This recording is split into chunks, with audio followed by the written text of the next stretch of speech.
Saudara, polisi meningkatkan status kasus perundungan siswa SMA swasta internasional yang melibatkan anak artis dari penyelidikan menjadi penyidikan.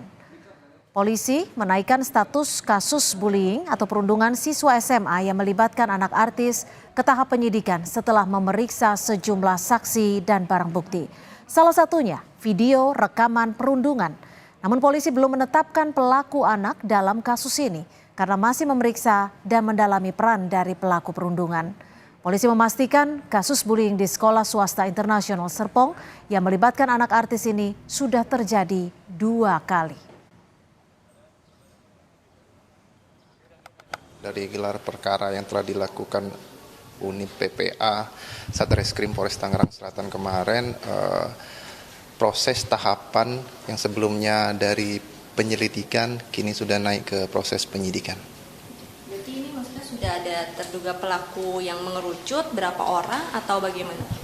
Saat ini masih didalami untuk siapa yang terlibat, baik itu terduga pelaku dan sebagainya.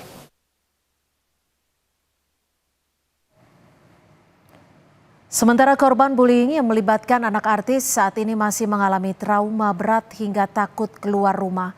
Dinas Perlindungan Perempuan dan Anak Tangerang Selatan menyebut saat ini korban masih mendapatkan pendampingan psikologi dan pendampingan hukum pasca perundungan.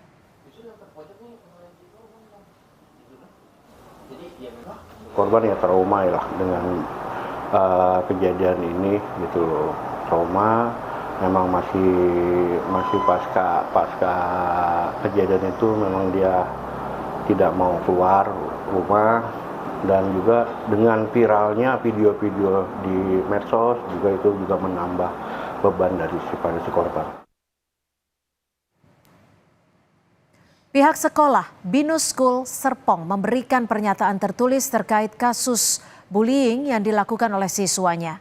Binus School Serpong mengecam tindakan kekerasan fisik, psikis, dan emosional yang terjadi baik di dalam maupun di luar sekolah.